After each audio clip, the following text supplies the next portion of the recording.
Seja bem-vindo, meu amigo, para mais uma aula aqui na sua escola bíblica. Nós somos da Igreja de Blumenau.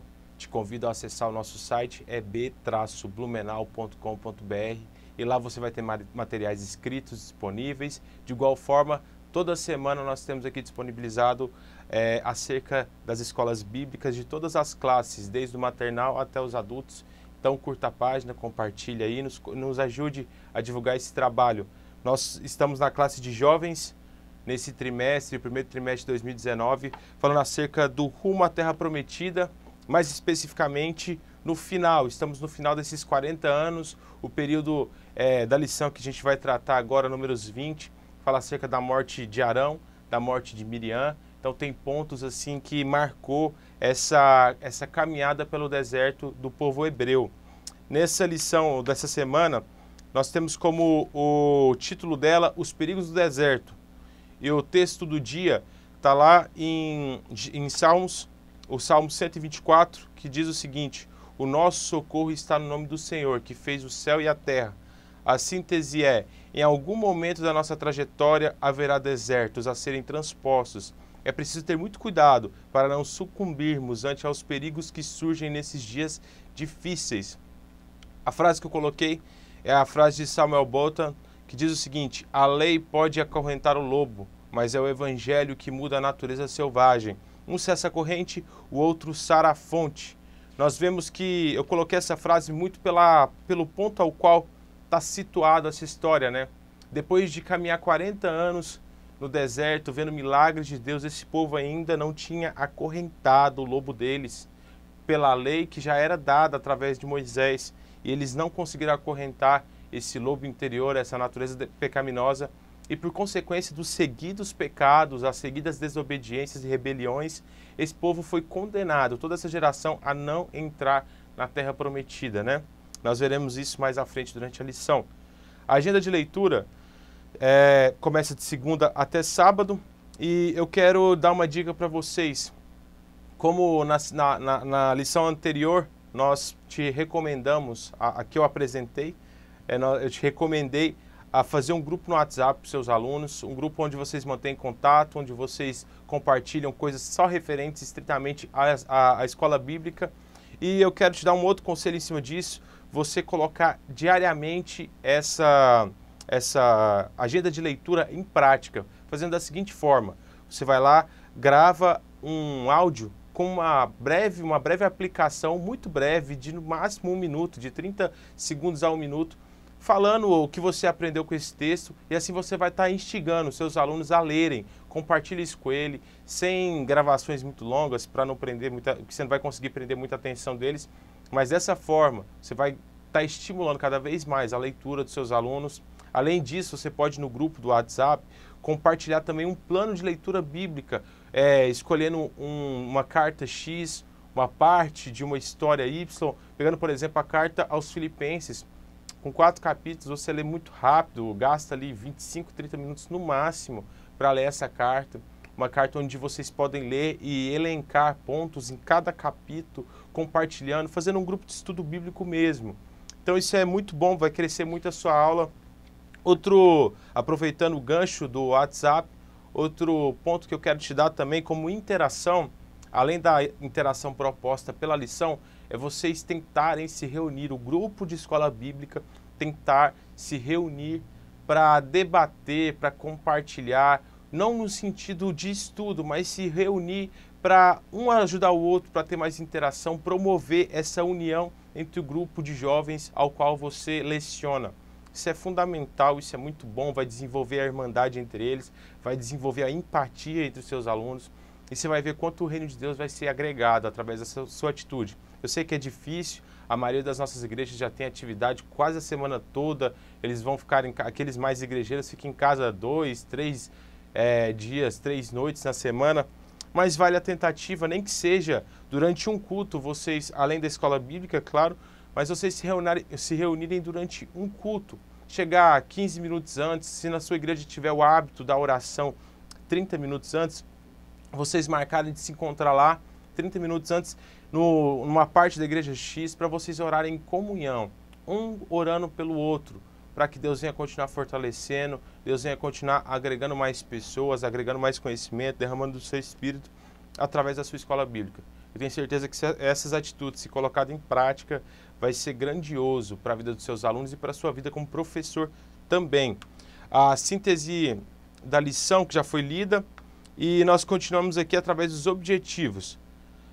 Os 3 objetivos, como de praxe, demonstrar que nos períodos de provação, desertos, habitualmente surgem críticas indevidas, como aconteceu no caso de Moisés.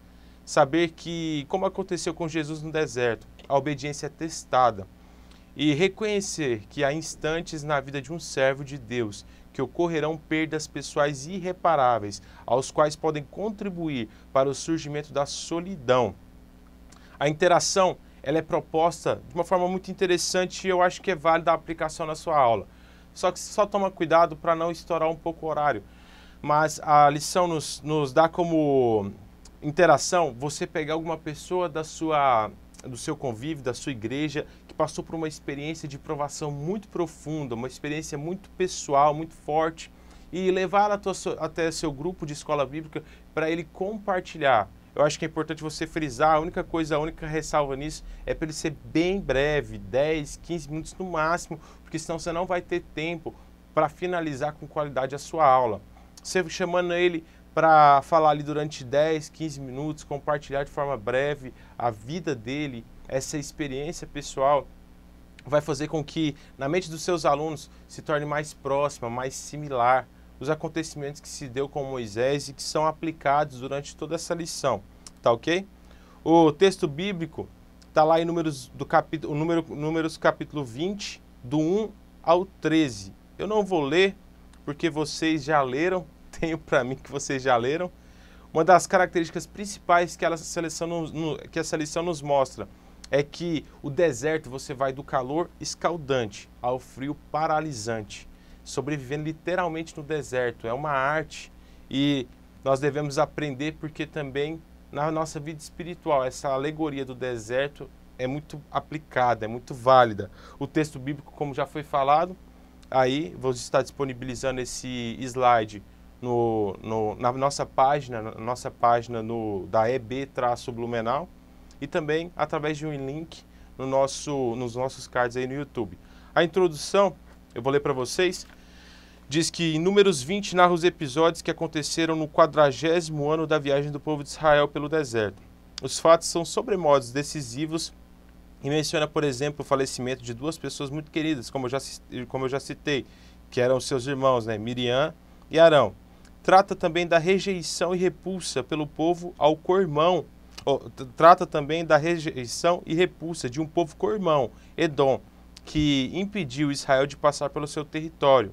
Isso fez com que ele tivesse que dar uma volta gigantesca e foi muito prejudicial à nação e também a esse tempo no deserto para eles.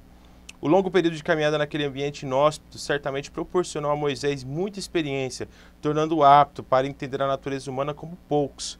Mesmo com todos os sinais miraculosos que aconteceram em seu ministério, ele foi censurado por sua espiritualidade, moralidade e integridade enquanto ser humano. Diante de tudo que ele enfrentou, ainda teve que lidar com a dificuldade de achar amigos verdadeiros. Diante desse emaranhado de emoções, ele por um instante fraquejou e perdeu a sua recompensa, que é entrar juntamente com o seu povo em Canaã. O deserto, sem dúvida, é um lugar perigoso. De igual modo, os desertos das nossas vidas é perigosíssimo se nós não estivermos alinhados com Deus. A primeira parte, ela é dividida, as aplicações são divididas em 3, como de praxe também, e são 3 subtópicos. O ponto 1 e o ponto 2, eu fiz uma divisão dos 3 subtópicos, e o ponto 3, pela similaridade dos subtópicos, eu juntei em um só para ficar mais rápido e mais prático, porque não vai perder tanto assim.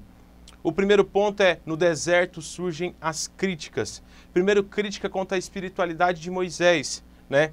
Uma parte citada pelo autor, que eu achei digna de ressalva, é a espiritualidade de cada cristão.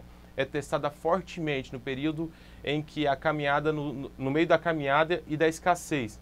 Citei aí Salmo 103, no versículo 7.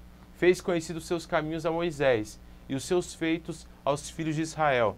Uma das características próximas que nós temos, aplicáveis, é que Moisés conheceu o íntimo de Deus, mesmo com a sua personalidade, os seus defeitos, ele era muito genuíno no seu relacionamento com Deus. Isso fez com que Deus se revelasse a ele como amigo. E é justamente isso que esse salmo fala. Mostrou os caminhos dele muito além daquele período ao qual ele nasceu, viveu e morreu.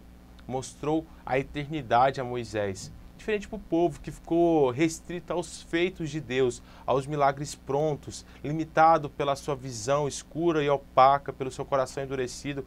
Como o próprio Moisés fala em Deuteronômio 10, o seu coração é incircunciso e isso teve grave consequência de morte, né? Uma das colocações nessa primeira parte, nesse primeiro subtópico, é justamente isso, a consequência que teve, a acusação que isso teve, esse certo distanciamento e essa situação de preocupação, porque eles não tinham o que beber. Mas independente do momento instantâneo, eles já tinham vivenciado diversas experiências com Deus próximas, viram as suas roupas crescer, os seus sapatos crescerem, viram comida cair do céu, água amarga se tornando água doce e potável. Eles tiveram diversos relatos de Deus, mas mesmo assim eles continuaram questionando o quão genuíno era a eleição de Deus àquela nação. E isso teve como consequência o banimento, né, a não entrada em Canaã.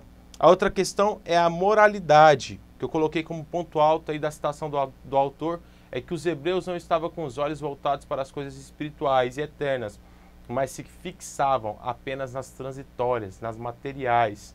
Segundo aos Coríntios 4,18, não atentando nós nas coisas que vêm, mas nas que não vêm, porque as que vêm são temporais e as que não vêm são eternas.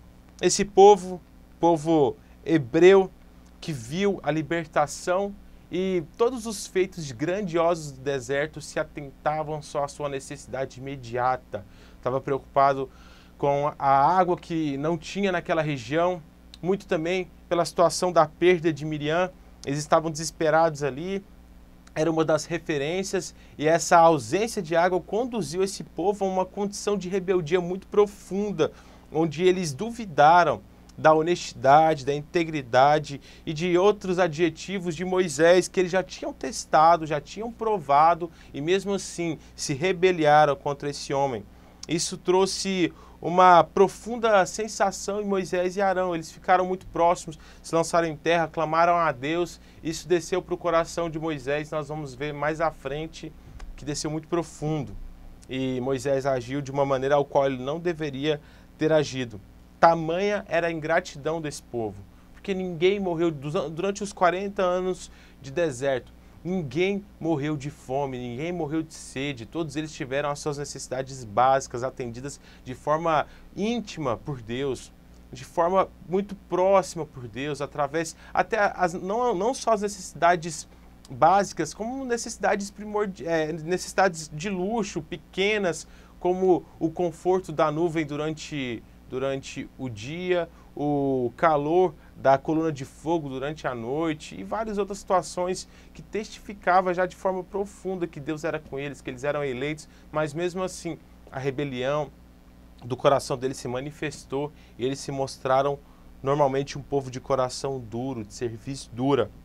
O outro subtópico é quanto à sinceridade de Moisés. Eles criticavam a sinceridade de Moisés, muito nessa questão dos edomitas, que Moisés pediu passagem, era um povo co-irmão e esse povo não permitiu. Isso fez com que eles tivessem que dar uma volta muito grande. O problema do deserto, como coloca a lição, é que ele testa as pessoas, faz com que as pessoas desconfiem da gente. Quantos de nós que não passamos por desertos, por situações difíceis, por grandes problemas em nossas vidas e não vimos algum parente, algum conhecido zombando, fazendo chacota sobre a forma ao qual Deus trata a gente ou sobre o Deus que a gente serve, colocando em xeque a genuinidade do nosso Deus, a onipotência, onipresença e onisciência por causa do deserto. De igual modo, Moisés se sentiu muito triste por essa questão.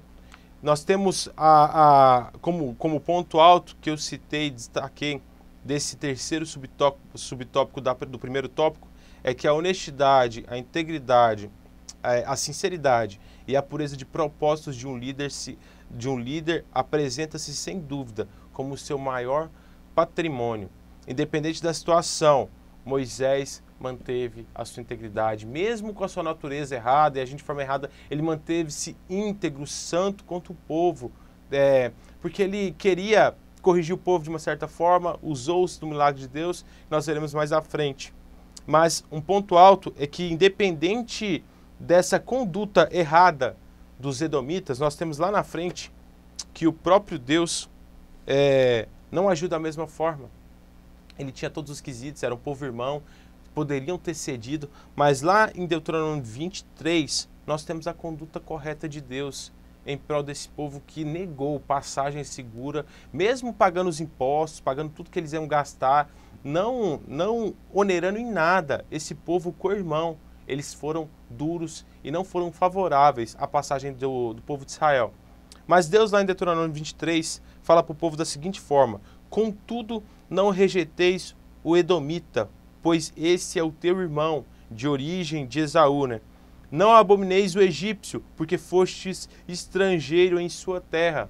Nós vemos o quanto Deus é bom, o quanto Deus ainda é compassivo, misericordioso e gracioso nas suas atitudes, que independente da forma hostil que o povo edomita tratou o povo de Israel, e se nós somos na arqueologia ali, nós vemos que na história, que era uma característica desse povo, garantir que as grandes caravanas tivessem passagem segura, eles ganhavam dinheiro com isso. Era um serviço que eles ofereciam ali naquela região de encontro, né, na esquina do mundo, e eles negaram o serviço ao qual eles já prestavam. Ao chegar a eles, Moisés não estava pedindo nada de novo, já estava pedindo algo que era parte da conduta e também da parte financeira, mercantil daquele povo. E mesmo assim eles tiveram uma conduta dura, contrária e hostil ao povo de Israel. Isso trouxe algumas consequências. Nós vemos, por exemplo, em Obadias 10, se eu não me engano agora, onde há uma profecia, um oráculo de Deus contra os edomitas, principalmente contra, usa a figura filhos de Esaú, se eu não me engano, e nós vemos que isso trouxe consequências pela malignidade desse povo também. O pense desse primeiro ponto é: se o deserto é um lugar de tantos perigos, por que Deus habitualmente conduz seus filhos a esse ambiente? O ponto importante é a experiência do deserto é insubstituível para quem anda com o Senhor, ao qual sempre revela de um modo especial nos momentos mais difíceis da vida. O segundo ponto, segundo tópico, dividido igualmente em 3 subtópicos, como já citado, é que no deserto pode-se perder a paciência. E nós vemos isso em Moisés, ele perdeu de forma total a paciência com o povo. Ao ser questionado sobre a questão da água, ele e Arão se dobrou o seu joelho, teve uma resposta de Deus, ao qual Deus falou: vai lá e fala para a rocha lhe conceder água. Ele, ao invés de ir lá falar para a rocha, foi iracundo, deu duas cajadadas na rocha, usou esse milagre de Deus em benefício próprio para se promover, no sentido assim: ó, tá vendo? Eu estou providenciando água para vocês. E essa foi a consequência disso, dessa atitude de Moisés, foi que Deus lhe privou de entrar na terra prometida. Nós não devemos de maneira alguma agir e perder a paciência em meio a grandes problemas. Um dos versículos que deve nos nortear em meio a grandes problemas na verdade, 2: no mundo tereis aflições, mas fique calmo, ele já venceu o mundo. E Tiago 1:2: considerai motivo de júbilo, de felicidade, de alegria, o fato de passardes por diversas, por várias, por muitas provações, em algumas versões usa aflições, tentações. Tiago coloca um contrassenso do sentido atual, onde nós devemos sempre buscar a nossa felicidade de uma forma hedonista para atender os nossos prazeres, os nossos desejos. Tiago diz: não, considerai motivo de júbilo o fato de passardes por tribulações. Fique feliz ao ser colocado no deserto, porque é no deserto que você distribui, você desenvolve paciência, desenvolve a sua fé, e isso faz com que não falte virtude, você tenha refinado várias virtudes em sua vida e você torne cada vez mais próximo de Deus, cada vez mais cheio do Espírito Santo. Esse é o ponto dessa parte que nós devemos ter obediência. Nós não nos movemos por resultado, nós nos movemos por obediência a Deus. E deve-se atentar a não perder a paciência, a longanimidade, a mansidão durante o tempo do deserto. O versículo que eu coloquei como chave aí é o versículo falado pelo próprio Jesus no Sermão do Monte: bem-aventurados os pacificadores, pois eles serão chamados filhos de Deus. Isso é muito forte, é uma promessa muito profunda do nosso Senhor Jesus Cristo. O segundo subtópico aí do segundo tópico é: pode-se perder o equilíbrio. Isso é de praxe, é uma conduta quase que geral. Se nós não tomarmos cuidado e nos montarmos atentos contra as ciladas do diabo, contra a nossa natureza pecaminosa, nós perdemos totalmente o equilíbrio, a proa, durante o período do deserto. A parte que eu coloquei como citação do autor, que eu achei relevante, é: a presença de Deus exige de nós reverência, solenidade, santidade e um profundo senso de adoração. Segundo aos Coríntios 4,18, não atentando nós para as coisas que nos vêm, porque as que vêm são temporárias, as que não vêm são eternas. O ponto principal que já foi citado, a questão de Moisés ter perdido o equilíbrio ali ao agir com o povo. Ele não deveria ter batido na rocha daquela forma, ser contrária e usar em favor próprio um milagre que era produzido por Deus. O outro ponto referente ao segundo tópico é: pode-se perder a promessa. Eu não coloquei aqui no slide, depois eu vou corrigir para vocês, tá igual ao ponto anterior. E de fato ele perdeu a promessa dele. Ele perdeu a promessa de entrar na terra prometida. Ele continuou sendo amado, continuou sendo bem-quisto por Deus, foi o grande legislador da nação, um grande homem da nação, e seu nome reverberou durante séculos e séculos até nós, mas mesmo assim ele perdeu a promessa devido à sua desobediência, por não suportar, não ter equilíbrio diante do deserto. Então, é um ponto para nós nos atentarmos. O terceiro ponto aí, vamos do pense. O pense é: por que Deus puniu Moisés e Arão em Meribá, mas não fez contra os que murmuraram? O ponto importante: a conduta de quem recebe a autoridade espiritual de Deus deve ser cuidadosa, pois a quem muito foi dado, muito será exigido, e a quem muito foi confiado, muito será pedido. Ponto alto dessa lição, né? Deus exige de nós, aqueles que são achados por Deus, não é somente um privilégio grandioso, mas é uma grande responsabilidade, principalmente por nós que estamos dando aula, estamos conduzindo esse povo à vida eterna, conduzindo através do Espírito Santo a se tornar cada vez mais cristão, cada vez mais cheio do Espírito Santo. No terceiro ponto, como eu disse, eu resumi um ponto só, é a solidão no deserto. No deserto chega a solidão. Moisés perdeu a sua irmã, Moisés, posteriormente a essa situação, perdeu o seu irmão Arão, irmão ao qual, através da ordenança de Deus, ele ungiu como sumo sacerdote, foi o grande patriarca dessa nação levítica aí, que ficou incumbida do ofício do templo, e ele se sentiu só. Nós temos aqui, como citado pelo autor, que não consegue ver grandes amigos que Moisés desenvolveu durante a sua caminhada no deserto.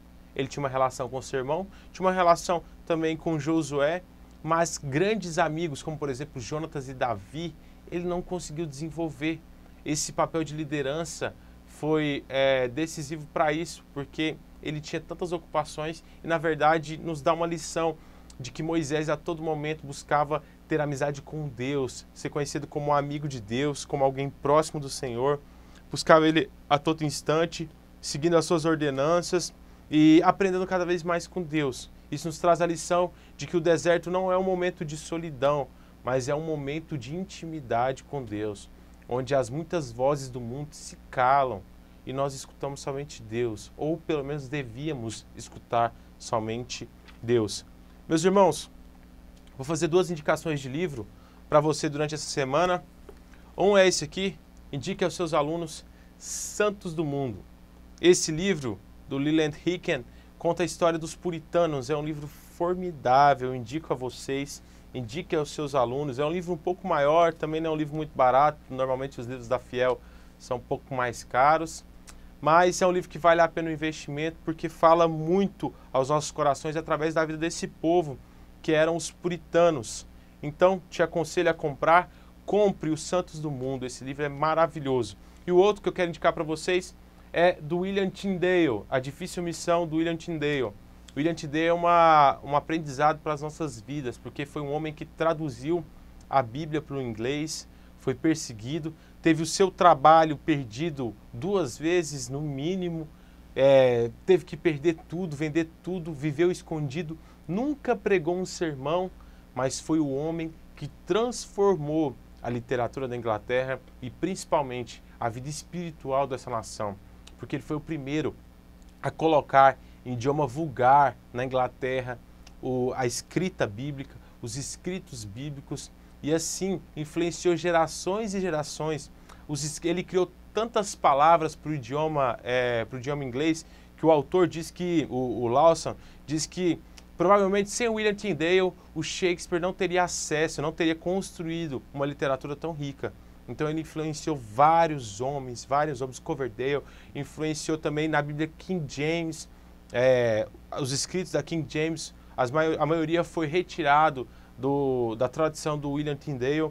Então, te aconselho esses 2 livros, principalmente o William Tyndale, é um livro bem pequenininho, você pode ver aí, você com seus alunos consegue ler em 15 dias. Outro conselho que eu dou para a tua turma também, faça com eles um grupo de leitura de bons livros, vai atrás de boa literatura cristã, incentive eles, coloque uma meta aí de 2 livros por mês, ou 1 livro por mês para ficar fácil para todo mundo. Vocês colocam pontos que vocês acharem interessante, toda semana separa aí 5 minutinhos, ou separa um tempo no WhatsApp para isso, e a sua turma vai crescer cada vez mais na graça e no conhecimento. Sou grato pela sua vida, professor. As citações e o slide vai estar disponível para vocês no nosso site. Acesse lá, baixe. Nós somos gratos por você ser preocupado. Que Deus te abençoe e te dê cada vez mais sabedoria para conduzir a sua aula. Seja cada vez mais bem-vindo e toda semana nos acesse. Nós somos gratos a ti, meu irmão. Deus te abençoe.